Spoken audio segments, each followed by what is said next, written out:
السلام عليكم ورحمه الله وبركاته، متابعينا وحبايبي ومتابعين قناه عائله جوجو. ازيكم؟ عاملين ايه؟ كل سنه وانتم طيبين، ورمضان كريم، ورمضان ما يحلاش الا بالحلويات.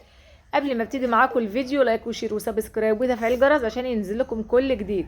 هنعمل مع بعض النهارده الجلاش الحلو زي ما انتم شايفين كده، من غير اي حشوه. الساده مطلوب كده، اللي عايزين ياكلوه عايزين ياكلوه ساده. حاجه كده بسيطه وسهله وان شاء الله تعجبكم. واول حاجه هنعملها معانا الشربات: كوبايتين سكر على كوبايتين ميه على بذره الملح على عصره الليمون على كيس فانيليا، ونرفعهم على النار.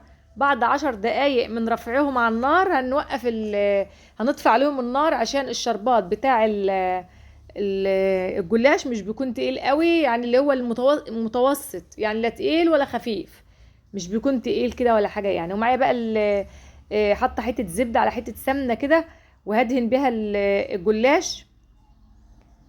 اول حاجه هنحط كده في الصينيه اللي احنا هنعمل فيها دي معانا نص كيلو جلاش. وهعمله بقى بالطريقه السهله ديت يا جماعه، اللي ما عندوش يعني العصايه ديت بتاعت شماعه عاديه خالص، الشماعه البلاستيك بتاع الهدوم. قطمتها وبعمل بيها، بلف كده من غير اي دهان، مش هدهن اي يعني ماده دهنيه خالص. دلوقتي انا مبرومه كده زي ما انتم شايفين بالطريقه السهله ديت، كل ورقه كده مبرومها والفها كده زي ما انتم شايفين. طريقه سهله وبسيطه خالص، ما فيهاش اي حاجه. اهي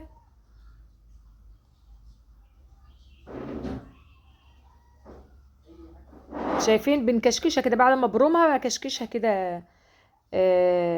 زي ما انتم شايفين كده، الطريقه يعني سهله، يعني ما فيهاش حاجه.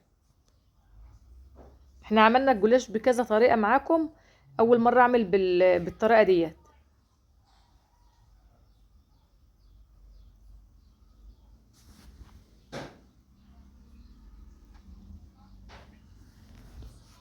اهي بمسك كده ورقه ورقه وببرمها، وبعدين اكشكشها، واقوم جايه سلتها من قلب العصايه كده، واقوم برمها تاني بلفها اهوت.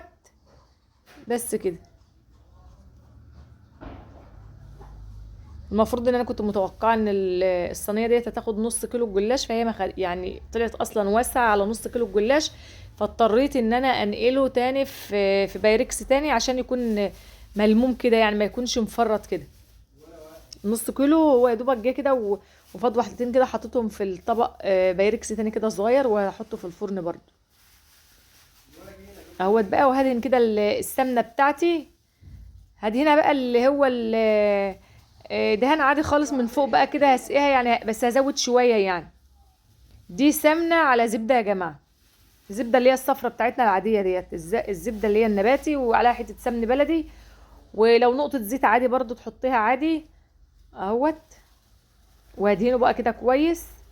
وانا قبل ما بدهن كده وبجهز الجلاش، كنت قايده الفرن مولعاه عشان يبقى سخن، عشان الجلاش اصلا مش بيحتاج نار كتير وبيتعمل بسرعة.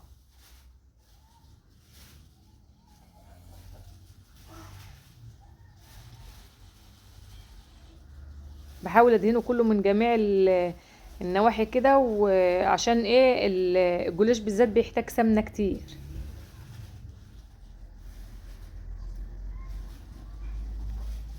بس كده اهوت.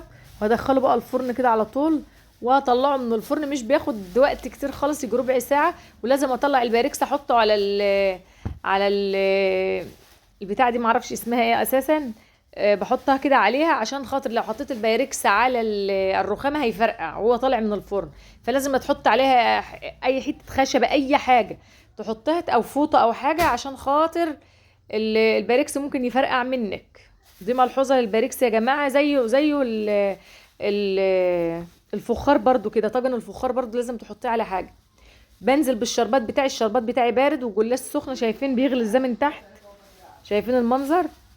والله تحفه، وريحته تحفه وخفيف خالص، اصلا من اخف الحلويات الى قلبي والى قلب الناس كلها. يعني الجلاش ده حاجه خفيفه خالص وبسيطه اهوت. عايزه بقى تخليه طري، انا غطيته وبعدين قلبته كده عشان ياخد الشربات ينزل تحت يا جماعه اهوت. شايفين شكل الجلاش بقى من تحت عامل ازاي لما شرب الشربات؟